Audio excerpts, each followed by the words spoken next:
On this episode of the podcast, Todd and I speak with Michael FitzGerald of Optimum Performance Training. You're going to notice right away the sound is a little funky on Michael's feed. We hope you can ignore that and enjoy the podcast. Go to our website, southloopsc.com, and sign up for that newsletter.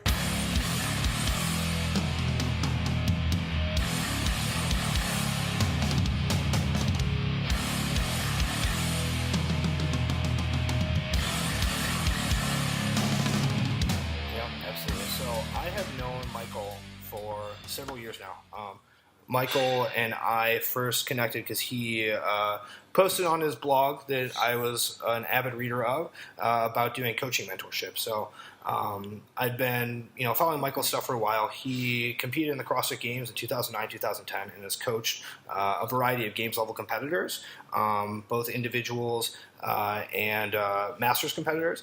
And so he was always posting stuff sort of detailing, different energy systems protocols and like his thoughts relative to what is, CrossFit actually testing and their tests, all these types of things. And so being a nerd about this stuff and an information whore, I followed his blog, and he said, "Hey, listen, I'm doing this coaching mentorship program." And I was like, "All right, sweet, sign me up." So Michael would give me homework. He'd be like, "Hey, man, like, design a program for Spencer Hendel. Like, read this fucking Poliquin book and write programs based upon it." And then we'd meet up, and he'd tell me what made sense about what I did and what didn't make sense. And that was actually probably one of the most valuable investments in my continuing education that I've ever made.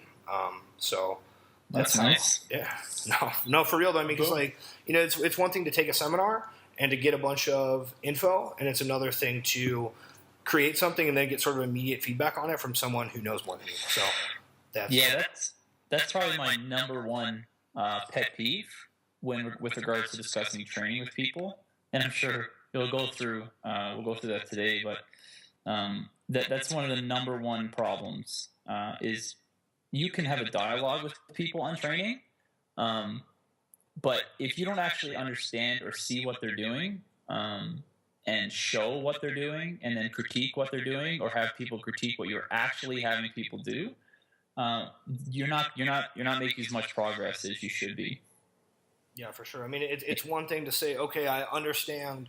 Yes, absolutely. This work to rest ratio concept in the abstract, and like, yes, if I want aerobic training, I'm going to have 1-to-1 work to rest. And if I want it to be more lactate based, then depending on the time frame, I might go up to 7 or 9 times rest. But it's totally different when you're actually writing the prescription in terms of what that looks like. Absolutely. And I know that for me, I'd write some stuff and you'd be like, well, like, maybe, but in real life, like, you should do it this way. Yeah. Or like, you don't actually have to like literally follow these rules all the time. You can sort of mess around with it and blend stuff in and out. Yeah, absolutely. Yeah. So Michael, your older brother is Mr. James FitzGerald, who won the first CrossFit Games in 2007 and has also coached a lot of people to success in the sport of fitness. And kind of between the two of you, you guys have really sort of introduced a lot of concepts into, I guess, the vocabulary of training people to compete in CrossFit, right? A lot of like work rest scenarios, a deeper understanding of energy systems, understanding why would you want to do, tempo work in terms of like controlling the tempo on squatting for something where you have to move fast. So give me a rundown of kind of what that looked like trying to actually create this information for this new sport. Yeah, it's funny when you mention that, right? Because when you look around at the way the way that I see a lot of people doing training today, it's funny because, well, James is pretty much the person that brought the large majority of it into the sport, right? So then, like, even back in 2007, 2008, 2009, 2010, a lot of what other people or like other training programs, it seems really new to them, and it seems really cool, is that we were using that like 8 years ago, and trying to figure it out. Like, for example, like one prominent really person, right, with regards to Chris Hinshaw, he's really made it very popular with regards to prescribing various intensities to work on certain things with regards to running and to improve that modality. And like I said, that's stuff we've been trying to utilize and work with in CrossFit for 7 or 8 years. So it's not to us. It's like, oh, cool. Other people are using it, but it seems like it's taken a really long time for the large majority of people to really understand the value of it. But how do you apply that in CrossFit is always the number one question. And before you can go into it, right, we don't want to go down this hole. What the hell is going to answer what it is with regards to the sport. And really all we're talking about here today is, I'm going to assume, is really regarding the sport aspect, not the business group class aspect. So if someone could elaborate as to what it actually is, then that'd be great. But all you can really do is say CrossFit is what's happened up till to now in open, regionals, and games. And then if they put in like a pegboard having to use your legs next year, then fitness has changed once again. That was supposed to be funny, but I guess it wasn't.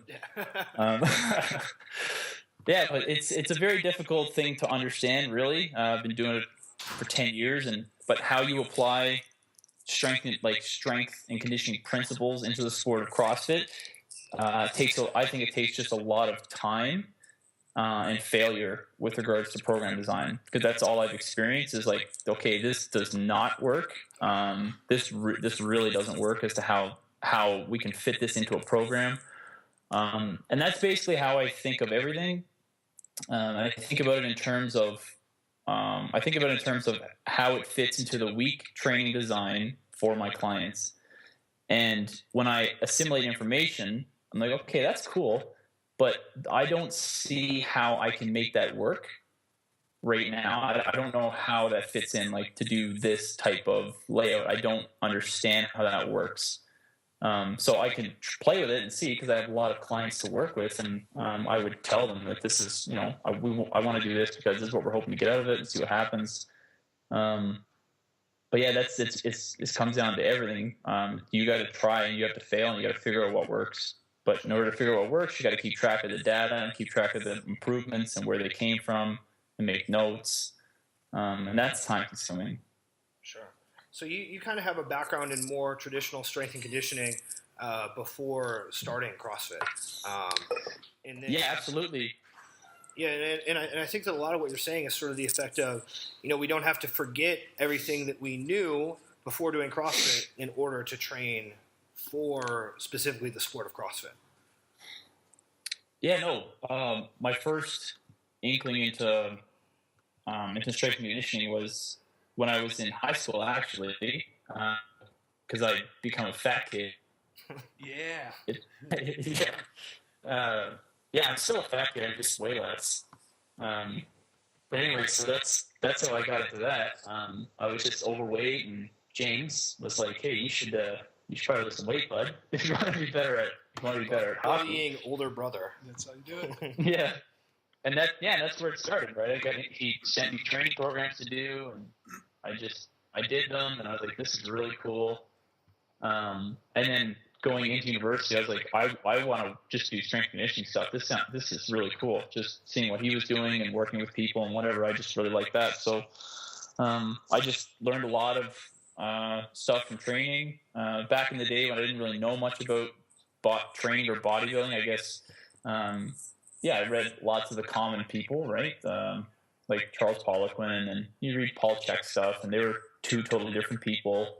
And then I'd listen to my brother, and then at the time I would obviously read all the Greg Glassman stuff, which was really good at the time, right? It was really revolutionary, really, as the thinking of it, which is fantastic. But then you have these worlds kind of colliding with the idea of CrossFit, where it's more like it takes the ideas and the priorities and as opposed to what the priorities are for bodybuilding, and it kind of seemed a total separation as to what the point of what you were doing was, which was quite cool. But for me, I learned from people that were kind of more invested in bodybuilding and aesthetics initially for how you do training and powerlifting stuff, as opposed to any form of like work capacity, energy system type education, which never really happened until I got into CrossFit. And then you don't really understand CrossFit until you start doing CrossFit and start coaching people in it. So I think what like going back to your initial question as to what James or maybe myself, mostly James, brought into CrossFit was um, trying to provide structure and trying to create understanding. And that's something that was completely missing and still is completely missing for the large majority of people. But over the course of the years of doing it, I feel like I've created a lot of understanding and kind of like truths in what I believe is happening and what I'm seeing. And there's lots of other stuff I'm still not really sure what that is. But I don't believe I would be at the current state I'm at unless I had those underlying base principles and basic foundation of understanding of how training kind of should be done and how adaptation kind of occurs to people. I think, and Michael, you and James's stuff was kind of introduced to me through Todd, and the stuff that drew me to it initially, being a former collegiate athlete, was the fact that there was a lot of work done prior between you guys with other athletes in different sports, and then how you took a lot of that work and brought it into the, quote, competitive CrossFit scene or working with CrossFit athletes. And I'm curious, like, how has that changed as the sport of CrossFit has changed over the years? Because it seems to me like before you could get away with just training doing CrossFit, where now it seems that, most of the higher level athletes are training more like athletes, more like competitive sport athletes from different arenas. How does that look, and how has that changed for you guys over the last, say, 5 years? Yes. Again, it's hard to say, right? Exactly how the top people are training. Sure. Because you can look around at lots of people on Instagram, and like Rich is still doing whatever the hell Rich wants to do, really. Right. And then you have people that follow, I know like what Camille, she's following Hyperfit now. And if you look at what they're doing, that's not even remotely close to what I would have people do and what I would have like previous games athletes currently doing. And then Invictus doesn't look like that either. And then you have my brother, who I'm not really sure what they're doing anymore because you don't see it in a blog, or I don't really see any of their clients training. So that's really hard to say. But with regards to how we're applying or how we're training people for the sport now compared to 5 years ago, it's drastically different. And I would say for me, it's basic, a lot to do with the fact of the level of competition involved now. Where before, and also with regards to before, there was such a short time, and like we're thinking 2010, 2011, there was such a short time of experience and working with people that all they wanted to do was compete in the sport, to actually assess adaptation to certain training designs, right? There wasn't enough time to really understand how people adapted to training, and then how people became detrained, stimulus per week. And that's a really finicky thing to think about, but it's a very important thing in that over the 5 years, we've had a lot of understanding as to what qualities in certain individuals hold on for a while and you can leave them alone, and then what qualities you have to continually work on, and how that fits with the certain physiology of the individual you're working with. But I would say the large change has been the total work volume done per week is massively increased, Right. From where it was. For anybody that's listening, like the massive increase in volume should be a progressive increase from current levels to what you need to be able to do kind of levels, as opposed to just hopping in and blowing yourself to pieces. And then with that, a much greater understanding and a much better design, especially for myself, with regards to how to work to improve certain lifts like snatch, clean and jerk, deadlift, back squat, front squat, that type of stuff, which has been very valuable for my training design for clients. And then obviously the design of certain energy system training, specifically with regards to anaerobic training. We've figured a lot of stuff out in that. Where before, in 2010, 2011, we used to do a lot of mixed modal type anaerobic work, which would be, say, someone's listening, like, just think, like, do like an AMRAP set of chest to bar pull-ups, and hopefully you're getting like 20, 30 reps, and then do 10 or 15 thrusters at a moderately heavy weight, focusing on speed, and then, it's going to take like a minute 15 to perform that set maybe, and you're going to be completely smoked after that. And you might do 3 or 4 sets of it. But just the potency of that type of design versus doing the same amount of time or work on just an air bike or a rower. The chest to bar thruster variation was very, very came to see that in a high volume training scenario, which most of our most games athletes are currently in. Right. The chest to bar thruster training scenario was just too damaging. Week in and week out, and you'd start seeing reductions in squatting or maximal strength, and then potentially seeing reductions in absolute speed and power with regards to weightlifting and jumping. And you'd also start seeing like lack of recovery. And it's not just from under-eating. It's from the fact that the stimulus is there's just too much stress occurring in the person. And so I had to figure that out. So for me, I rarely do that type of stuff now. With like the top end people, if it's like in preparation mode, I don't really do that much anymore. I would say 3 times the amount of core work. That's probably a number I just throw out there. 3, 4, 5 times the amount of actual core work, structural work, and postural work being done. More easy work being done, and more actual intense work, and less mid-range work being done. That's a lot of stuff, but that's kind of like what comes to mind when I think about it. Sure. And so I think one of the most important things for training competitors in the sport is, sort of like you said before, is having metrics in terms of what can people do and what can the best people in the sport do. But I find that a lot of the metrics that actually matter for the sport are not what people think they are, right? Because you can get someone coming in with crazy snatch and clean and jerk numbers who can row, a 6:25 2K and can do a big set of unbroken chest to bar pull-ups, but they're not actually good at CrossFit.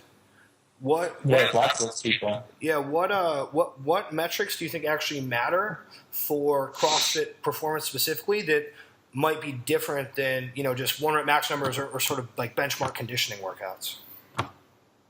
Yeah, so I think the only thing you really didn't list there was a typical, if you had like 2 other benchmark CrossFit workouts listed with what you just said, with a max snatch, a lot of chest to bar, pull-ups unbroken, a good row time.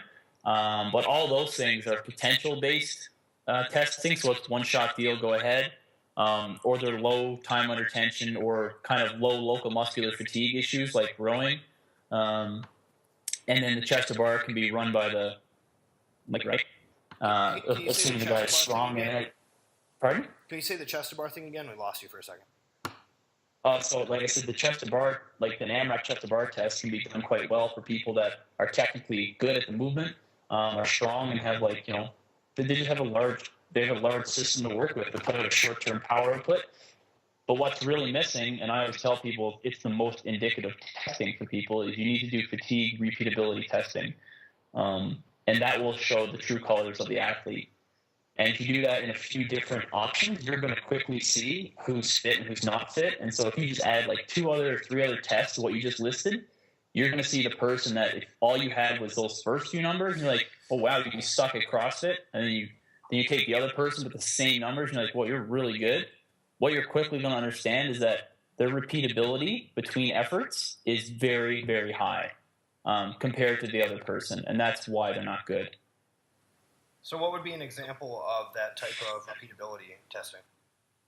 There's just lots of examples, right? And then with regards to CrossFit, you have to do it in different movement patterns as well, right? And focus on trying to utilize like different things. So one example would be like one that I've used for like 5 years now, probably, is the 15-12-9 power clean burpee test, where you do that as fast as you can, you rest 10 minutes, do it again.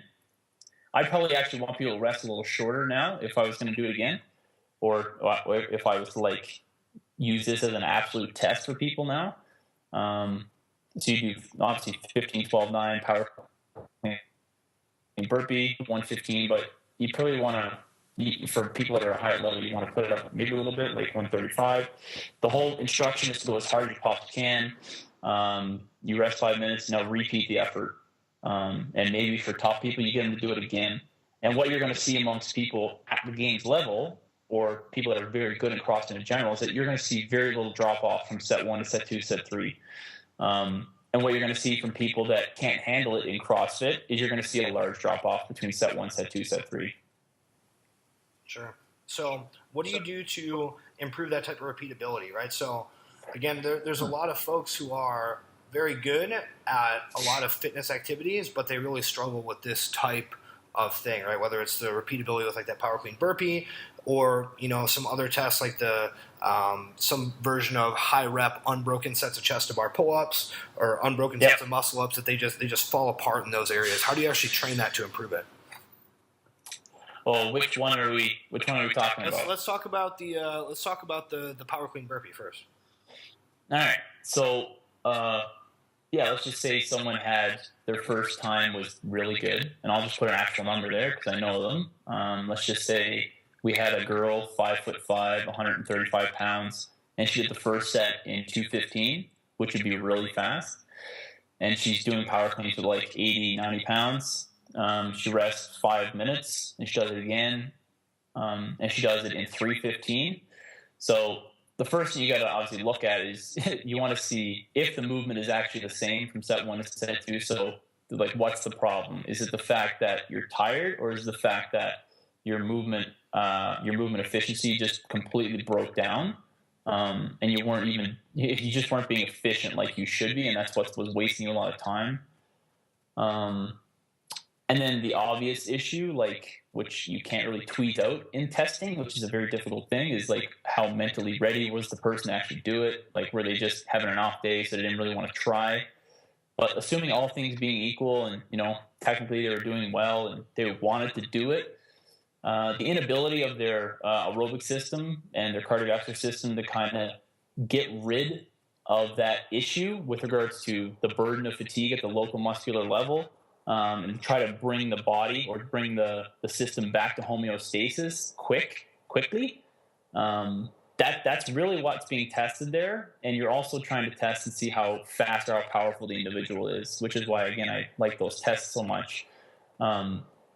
So if you know the person's pretty fast, like that girl, hypothetical girl got 2:15 in the first set, she rests 5 minutes and she takes 3:15 to do the next one, there's a big problem there. And then you would want, like I said, you want to do that in another few scenarios and other different movement patterns and try to figure it out. Like obviously using thrusters and burpees, or thrusters and rowing, or something a little different, the same type of design, and see what happens.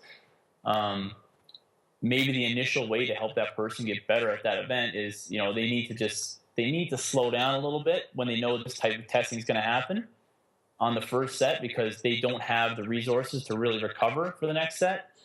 So that's the first way to help them get better at it. But overall, the underlying issue is obviously they need to develop like work capacity or muscular endurance in those specific movements with regards to bending and like doing burpees and that type of stuff. But they need to have the right amount of training volume in the aerobic energy system, to try to obviously build up their ability for their muscles and cardiovascular system to quickly get blood in, get oxygen into that area, or areas of the body, and to try to allow recovery to occur quickly. And that's generally what the problem is. But then that's like, how much can that actually be improved? Like in a straight beginner, like, yeah, you can improve that a ton because they're not trained, and it's pretty easy. But you could see people that are quite good or quite powerful in the sport of CrossFit, if you design the test correctly, that they're still going to be very, very bad at those types of tests if you did them in the right scenario. And the right scenario means like you simplify the test, so you just make it just air bike, And the way you do it in the right scenario is you lie to them. You're like, okay, you're going to do a minute as hard as you can in the air bike. Sweet. And 3 minutes later, it's like, yeah, you're going again. They're like, what? It's like, yeah, you're going to do it again. And what you quickly see as a separator amongst those people is like, you'll see people that can like manage to do that again and get a pretty damn good score. And you'll see people that are just absolutely unable to get even remotely close to where they were. And these are amongst trained, powerful individuals. And in those scenarios, I'm not really sure how much better you can make them at that stuff outside of just having them be better pacers, and understanding how to do it better. No, because that's like certain things you're fighting against with regards to muscle fiber type and like their neurological disposition to how they do things. So you kind of would have to coach them in terms of how to do that stuff better, as opposed to just, hop on the rower for an hour for the next, do that 5 times a week for the next year and we're going to make great progress. Like, I don't know that that's going to occur. How much progress do you see in that type of testing when it comes to just coaching people in terms of, their emotional ability to sustain that level of testing? I know that in the past, when Todd was writing my programs for me, some of those tests were very brutal when it came to understanding that, hey, I have to do this again in a short period of time.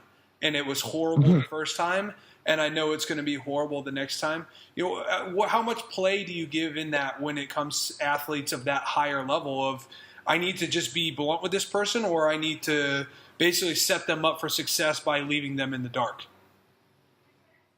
So what do you mean by be blunt with them? Well, so being, like you said, sometimes you just have to lie and say, hey, we're going to do this, and then you let them know midway through, hey, we're going to do it again, we're going to repeat.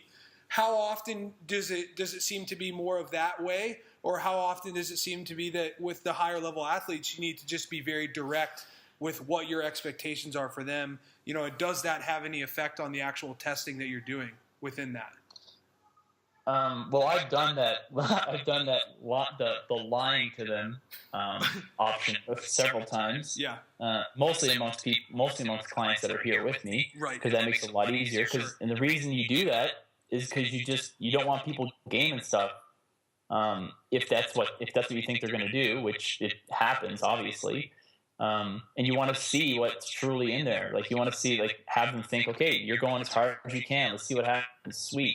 Oh yeah, by the way, you're going to rest and you're doing that again. And then we're actually done. And then you're going to, because that's kind of getting at what you truly want to see. But then with regards to preparing people for competition or preparing people for, that's an assessment type thing, right? You're trying to see what people are actually able to do. And then you think of it in terms of competition. But if this was a competition event, how do you coach them to do the best possible? Right? That's a different idea. So, for some people, like I said, that like their most important way to get better at this stuff would be to pace it better. They'd have to learn how to do it better and learn how to understand themselves better, so that they know what they're actually capable of recovering from between bouts. Sure. Do you take into account what it feels like to the person at all? Because I know that different people have different things that feel like it limits them, right? So some people are going to say, hey, you had me do this power clean burpee thing, and I had to rest a short amount of time and do it again, and I hate you for it. But like the second time, my shoulders just blew up. And other people are going to say my quads blew up. Other people are going to say I felt like I was going to puke. Some people are going to say I felt like I couldn't breathe. Does that change your design at all? I would say the only way to really change my design is if, those things are obviously greatly important, because, like, if the person broke down because, oh, my forearms blew up, like, well, that's not really a good issue. Or if they're like, I wasn't even tired after the last one, my forearms were blown up. Like, okay, well, that's kind of weird. So then in that scenario, I would then, okay, well, that's fine. That didn't work for you, but now we're going to do it in a different scenario that I'm not going to allow that to be a problem. I'm going to design it a different way so that that's not a problem. And then see what happens. But, that's like I said, any kind of local muscular endurance limitation, those types of tests, they kind of screw with the test in an assessment fashion. because you're like, that's not what I'm looking for. I'm not looking for that specifically to be a limiter. I'm looking for something else to be the limiting factor. And if that is the problem, like I said, I'll just put them in a different scenario. So I don't really know how it changes it, but if I see the person do it in front of me and you start seeing them getting very anxious about something, or you start seeing them changing their behavior or changing how they're doing stuff, that's really problematic, because then it's something where you need to really talk to them, and you need to talk with them about why they're doing that the way they are, as opposed to like, why are you doing it the way you're capable of doing it? Why are you changing why are you acting differently once you get tired? Like, why is that occurring? Because some people just don't really like being really, really uncomfortable, right? Because that's where you end up going when you're doing really well at this stuff, is you get very uncomfortable.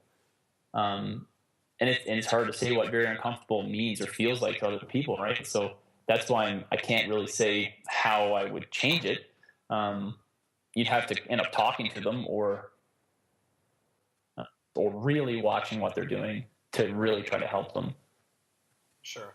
And then if we sort of switch over to a different type of fatigue repeatability testing, which would be something with maybe chest to bar pull-ups or handstand push-ups or muscle-ups, which at least from my perspective ends up being a massive component of success in the sport, especially based upon the way that the Open has been structured. What does that type of testing look like for you, and then how do you improve that?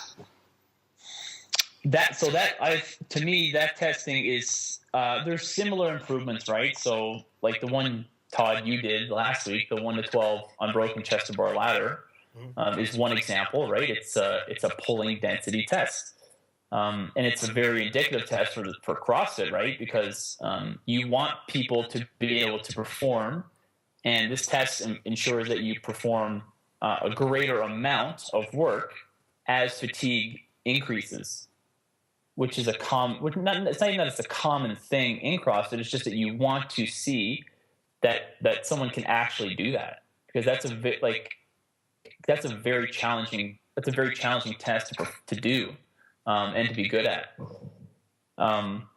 So what you end up seeing with that is like just at the base of it, if you get someone that just kind of, by all accounts, whatever you want to call it, gets more aerobically fit or is more conditioned in the aerobic pathway, that should in itself make them better at that test. It should.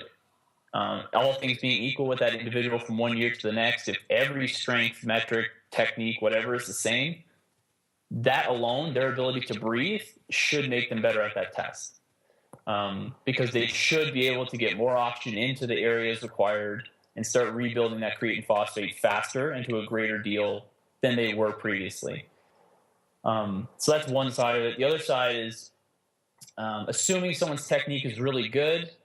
If you increase their ability to do larger sets with long breaks between, or just breaks between, or improve their ability to handle more volume within one training session, and you improve their pulling strength, then that will also improve that type of test. But then you just have to look at it in terms of the individual. So I have guys that are like this guy named Zach. He's 210 pounds. He's 5'11". He can do a strict chest to bar pull up with 125 pounds. That's a lot of weight at that body weight. 125 pounds for a strict chest to bar is a lot. He can do that. He can do that ladder in under 3 minutes, which is ridiculously fast for a guy that size. That's really good. So for him, is the answer for him to get better at that test, to get stronger on his pulling? I don't think so. If you ask him, the limitation is actually his forearms start getting a little tired, and that's the problem there. So you have that problem. And then we have, I have another girl in mind who I think she could probably finish it, but it would take her close to 30 minutes. And then she'd also need to go and get her hands looked at, because they'd be completely ripped to pieces. But her main problem is that she's so stiff through her thoracic spine and through her hips with regards to her inability to get her to keep her knees locked, or to keep a tight hip and extend her hip and create some good momentum through her body for the kip. So her lack of mobility in certain areas and her pulling strength is what limits her ability to get better at that test. So it's not so much her breathing is out of control or whatever. It's a technical mobility and strength problem. And then I've have other guys where their only issue with the test is their forearm blow up. That's it. They're like I'm not tired. My arms aren't tired. My forearms are smoked. And then you have other people where they just have no idea how to pace the test, and they go out so hard right away, and they should finish, but they're so tired by the time they get to the last, like set 11, set 12, that they have like 5 or 6 minutes between because they build themselves up early. Sure. Yeah, which is like, again, I just listed off probably like 5 different issues with that, but more of my answers are in terms of it's a strength, mobility, technical aspect, as opposed to the 15, 12, 9 power clean burpee thing, where it's more of a it's likely more in terms of, there's a limitation with regards to actual energy delivery. And I think one of the really interesting things, we were sort of talking about this before with tests like that, is that, say for myself on that 1 to 12 unbroken chest to bar ladder, I actually did reasonably well on it for me. But there are people who I can do more unbroken chest to bar pull-ups in one set than. I can do a heavier weighted strict chest to bar in terms of total weight lifted, and they will crush me on that 1 to 12 unbroken ladder. Yeah. Which sort of speaks to like what does the sport actually test? And the sport of CrossFit seems to test things like that unbroken ladder more than it tests your 1 rep max strength or your ability to do a big set of something. Yeah, CrossFit is generally, the testing is generally rewarding capacity versus potential, if that makes sense to you. Yeah. So it rewards or fatigued potential. It rewards that. So what can you clean and jerk after you've just done like that whatever AMRAP for 15.1? Like, it's like, yeah, your clean and jerk's great, or like your clean and jerk at the games this year. What can you clean and jerk when you potentially have a slight case of rhabdo? That's what we want to know, what your max clean and jerk is. Like, we're not looking to see what your max clean and jerk is in a fresh scenario. So they always throw different things into that. So if you tested things in a different way, you'd start getting different answers. But when you test it in the way they're currently doing it, you reward people that their base resource is that they recover between bouts very quickly. Sure. And then there's another test that I know you've utilized in the past with some power cleans that sort of falls along the same lines. You want to go through that one a little bit too? In terms of the, like, again, relative to you, because that's actually one thing that came to mind is when you said that you can do a strict chest to bar pull-up, or you have better pulling strength than people, you can do a larger AMRAP set than people, and it's exactly what I said when you made the comment of how come a guy that can snatch so much can do a large set unbroken chest to bar and can row a 2K really well. How come he's actually not that good at CrossFit when we actually look at it? It's exactly what you just described, right? It's exactly what I thought of as my detailed issue, is that the repeatability aspect is what is absolutely missing in those people. And that's what the toughest thing for you is, right? Is once you start sensing fatigue, or once you start hitting somewhat fatigue, it's either you got to really take a break or slow down, or yourself, that's the end of the road. It's over. And for Todd, it's funny because it's not like you rest 10 minutes and you get back on, and it's like, I'll come back tomorrow and finish the last set. Yeah. For me, once it's over, there's no hope. Sometimes you got to take a break. Yeah. Take some rest. Yeah. And then that's where it gets, and that's where the power clean test becomes a potentially good example as well, right? Where you do a max power clean, and then you take 90% of it, and you do as many as you can, 8 minutes or however long you want to do. And then you just see, like, for example, Todd, I believe the first time you did it, you got what, like less than 10, right? I think it was like 5, maybe. 3 to 5 Yes, reps. 5 reps. What specifically is the setup for this test? Because I think we all three of us know what it is, but I don't know if we actually mentioned it. What specifically does this test look like? So it's you basically do a max power clean. You could do a max power snatch too. You can pick pretty much almost any lift. There's a few I wouldn't pick. Like I would never do a deadlift in this scenario. I wouldn't ever do like a back squat really, or a front squat for max load, or a clean and jerk. Just too much loading to then repeat it so much. Sure. But the test we're looking at is you do a max power clean. You establish that of the day, and then you take 90% of it and you do as many as you can in 8 minutes. That's one test that I used to use. I don't usually use that much anymore.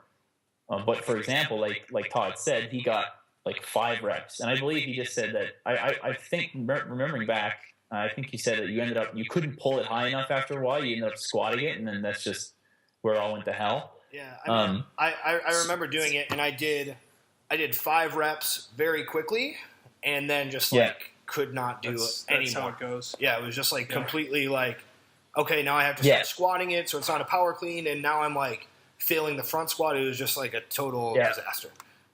Yeah, so a guy like Todd, you do that in testing, and if we had done the testing with him back then, and we'd done like, okay, Todd, I want you to get on the air bike, go as hard as you can for a minute, rest a minute, do it again, let's see what your scores are.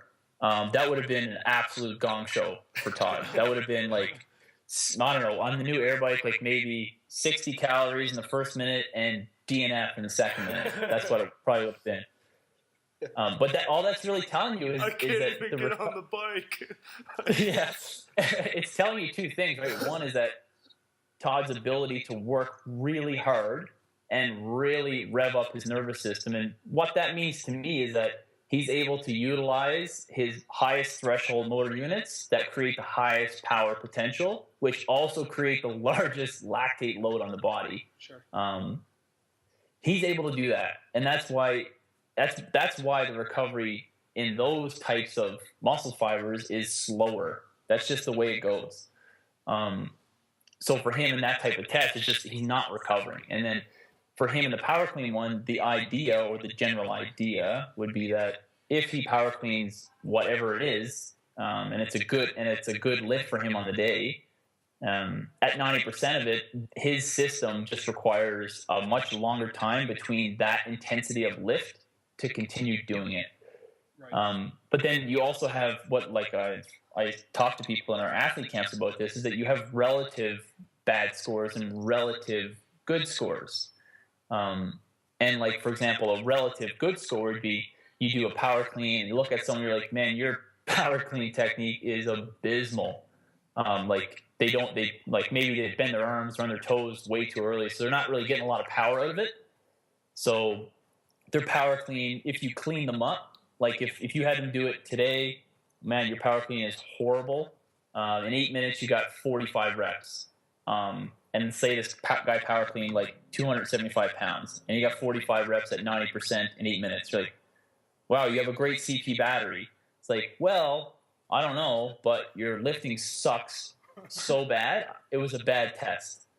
So then let's just say next week we have him go work with Greg Everett or whatever for a full week to improve his lifting. Now the guy hits 300 or 305 on his power clean, and now in 8 minutes he gets like 15 reps. And now you're like, whoa! In 1 week your CP battery went from being really good to no, it didn't. It's just that the test wasn't indicative of what you're actually trying to get out of it.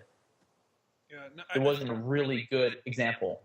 I think that's a highly valuable component of a lot of the stuff that that I've learned through some of the programs that you and James have put out on the market, and stuff that I've just learned directly from Todd, is having testing that is actually valid, that gives you real data that works for the athlete that you are trying to program for and coach. And we see that a lot, I think, in this industry, is where it's like people are throwing out these workouts and these quote-unquote testers that don't actually provide any information for individual athletes. They might look spicy, but they don't provide anything. They provide zero. Right.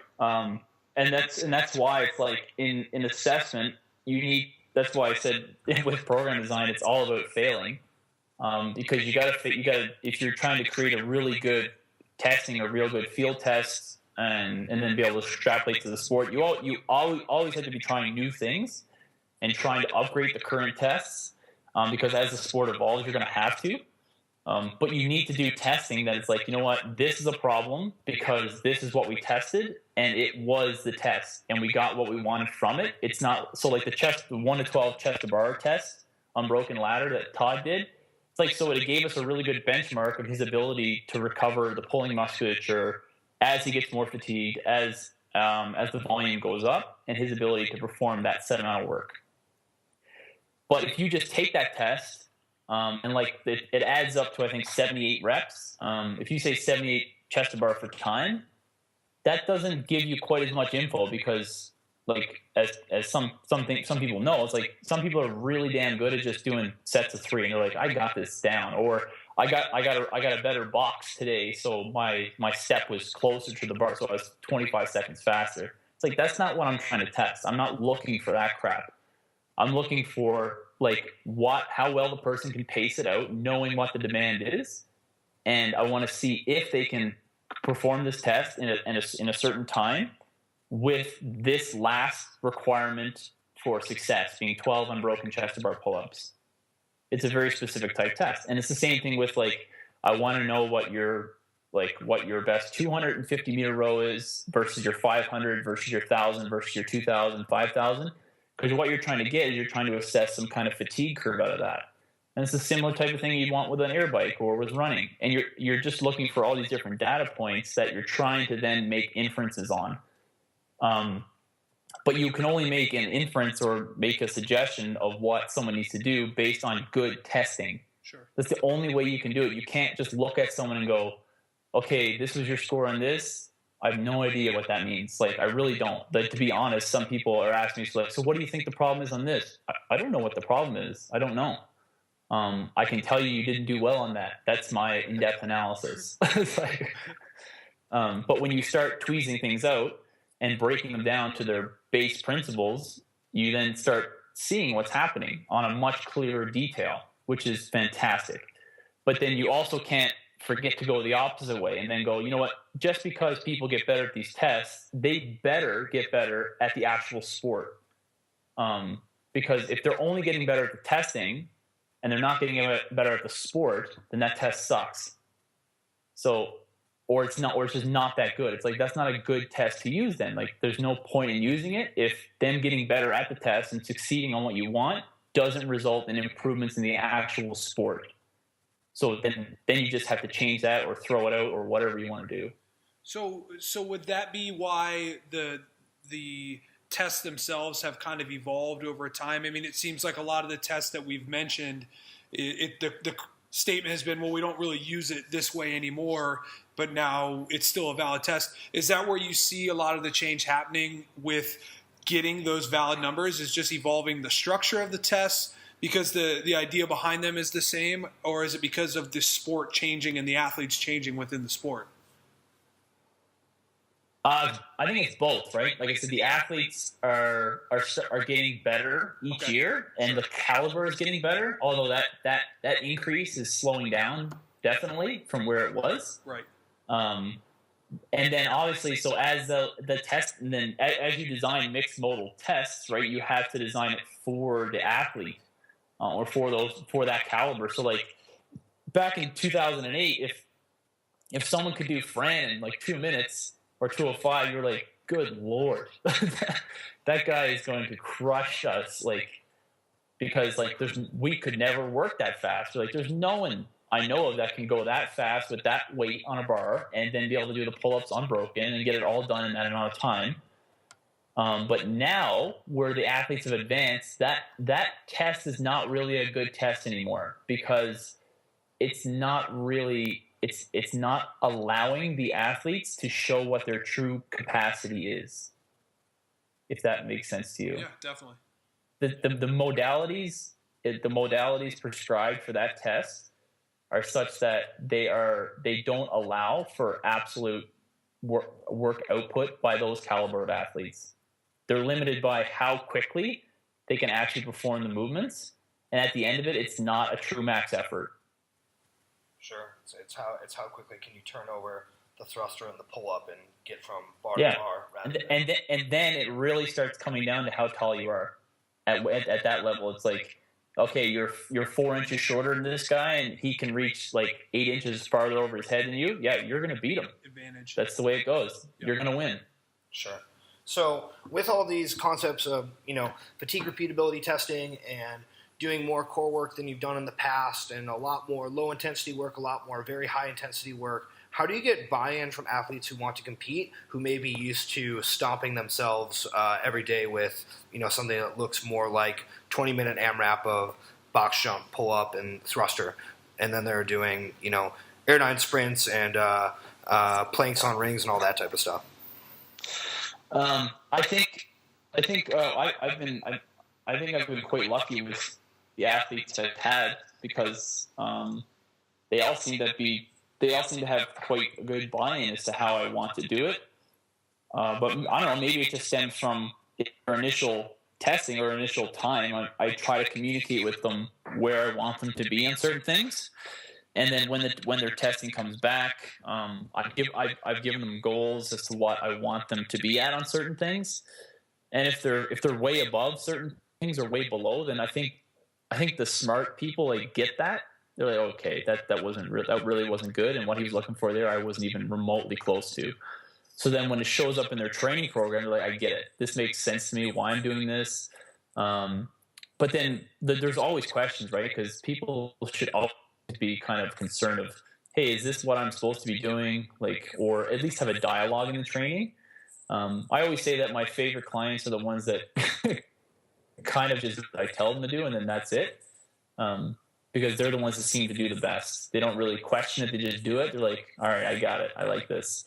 But that being said, there should be times where as you start getting really high up in the sport, it becomes very serious, right? It becomes very finicky, where they are relying on you for them to get to the highest level. And the way the sport is now is that if you do get to the highest level, there's a lot on the line there. So if you do really, really well, that could be some good sponsorship for you. It could be a great payday for you in July.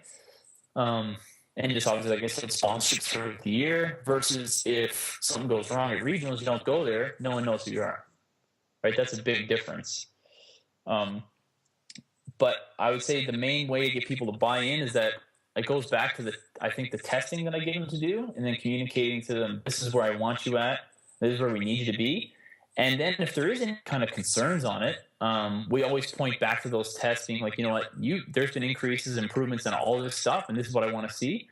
But because you're wondering, like, let's just retest something that you did 6 months ago.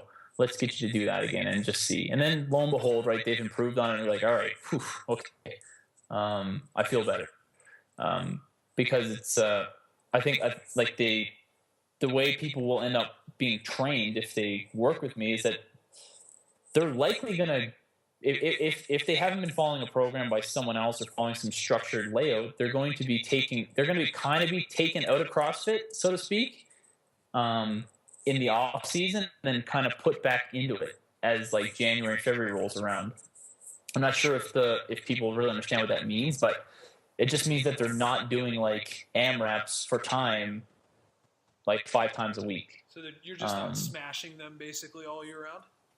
No, you're not smashing them, because there's so many things you have to work on, right? Right. There's potentially in different individuals, or for people that need to get better on the power and strength and in both upper body, lower body on that end.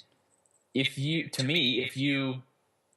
really bash them on a certain type of training, like the classic CrossFit stuff where they're doing AMRAPs of like thrusters and deadlifts and whatever, that's not really conducive to them, one, getting better at what you're trying to get them better at, and two, it's not conducive to the long-term health and their longevity of their physical structure in the sport. Like that should be known now. Like that should be understood, that if you take these high-level athletes and you get them, if you really try to bury them, you're going to carry them, and they are resilient to a certain extent, but you're limiting.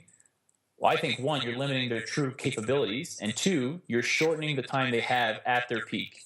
With that type of testing stuff, I notice sometimes with people who I coach, some of them have a really hard time, particularly with testing. That when they know something is a test, that they get very antsy about it, and they'll limit their own performance just by their own sort of like nervousness and like need to hit a certain number. And there's also this sort of like it's almost a lose-lose situation where if they don't do better than they did before, they like hate themselves and they hate everything and they think they suck and everything like that. And if they do better, they're not even happy because they're like, well, thank God, because if I didn't get better, like I was just like a disaster. So it's almost this like dangerous psychological like self-hate surrounding testing. How do you deal with that with folks?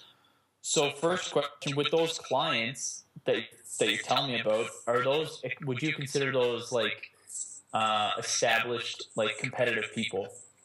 Some of them, yes, some of them, no. Would there be like, what about the backgrounds in their athletic history? Like, what about that? Yeah, I mean, again, some of those folks are reasonably high level athletes within CrossFit, and some of them have competed in like collegiate level sports that they did pretty well at. Some of them not necessarily. You know, a lot of them have some form of athletic background, but it's not. I can't say I see a clear distinction. Yeah, no, I don't really either. I was just wondering because I know clients like you're talking about where like I have what I consider some of my most like more level-headed and aware people. Like they always understand that the testing they just did is relative to what they're currently doing and relative to the scenario.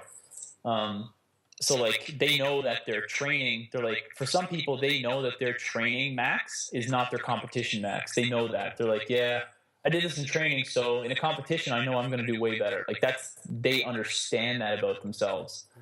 And when they compare their competition maxes to their training maxes, they don't think of it that way. They're like, no, I'll be fine.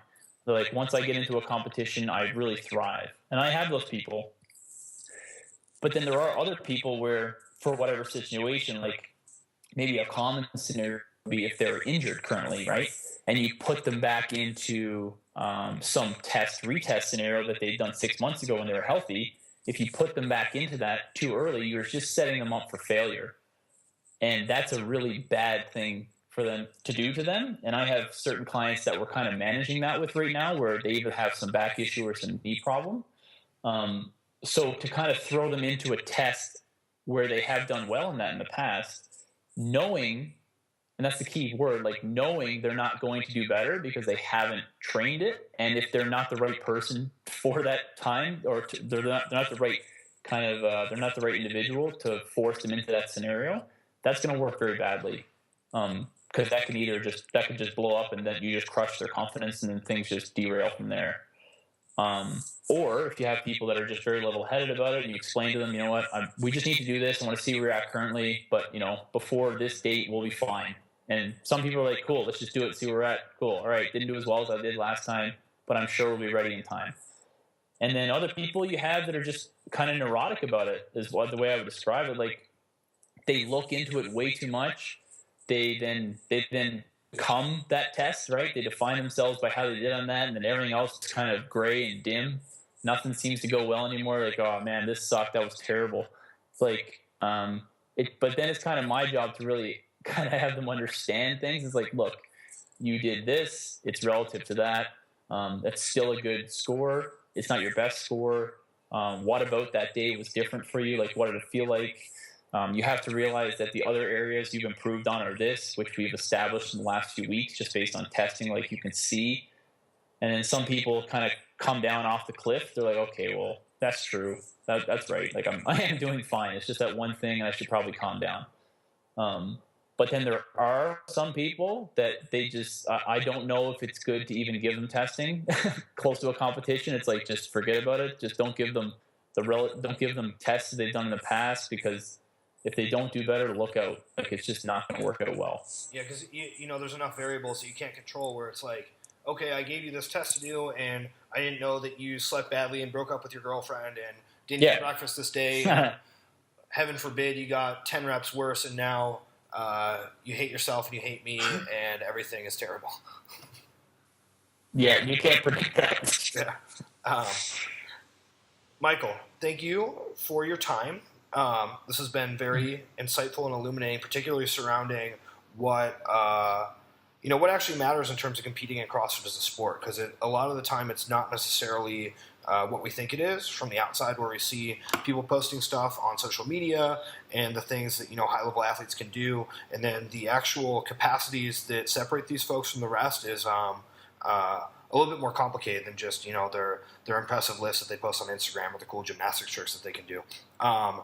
You have a few different things that you do. You coach people, obviously, and you also do, like I mentioned before, a coaching mentorship program where you sort of work with a coach kind of one-on-one with homework and assignments and sort of understanding the ins and outs on a technical basis of what all these different tests and design look like. If someone is interested in that, what should they do? Either the coaching or the mentorship program? Yeah, they just have to fill out the contact form on our website, OptimumPerformanceCalgary.com. Just indicate what they're looking for, what services they're interested in, and we can go from there. Sure. And you also do athlete camps where you sort of bring folks together over a weekend, run them through some of these tests, give them some explanation in terms of the why behind it and what the tests look like. You have a few of those coming up. What are the dates and locations for that? So we have an athlete camp on December 12th and 13th here in Calgary, and it's only for our clients that can attend. It's a fundraising event for a charity, and we also bring in some lab testing just to have our clients go through some like VO2 max testing or lactate threshold testing, just so they can understand how that type of stuff works, or and just to be exposed to it. And then we just obviously discuss what it means and what potentially it means and for them and how their training works. And so that's a very different. That athlete camp's very different than our actual than the other ones we run at different locations, because it's not near as serious. It's not near as structured. Sure. There's not as much education involvement really. And the testing we do is we try new tests to see how they work and see how the clients and the athletes respond to them, and to see if they're actually good cross-sectional tests to see if we're actually if we're getting the information out of the test that we want, knowing how good each individual is in the sport. Very cool. And if someone is not one of your current clients, they can see the dates for the other athlete camps on your website, correct? Yeah, they can see the dates for the next few months at a time. We haven't nailed down the exact times on the ones in later 2016, so that they would have to just follow me on Instagram or our Facebook page, and they would get that. Cool. That all sounds good. So best spot for that is OptimumPerformanceCalgary.com. You also have an Instagram. Do you actually post on that? Is that you? Are you the man behind the machine? That's me. Yeah, it's me. Nice, dude. You're such like a social. I do it. Yeah. You're such a social media maven, dude. Yeah, my random post once every 3, 5, 7. I don't know. I have a weird opinion on social media, or a weird idea on that stuff. So I'm not sure if it's right or wrong, but I just feel like I don't want my brand being associated with a certain style. Well, do you also have a social media mentorship program? No. Oh. You should, if you're looking to diversify your business, I think you could do a how to post on Instagram for fitness business owners. That could be wildly successful, I think. Yeah, maybe I might look into that. Yeah, what's your Instagram handle? It's just at Optimum Performance Training. Cool. Michael, thank you for your time. And hey, boys.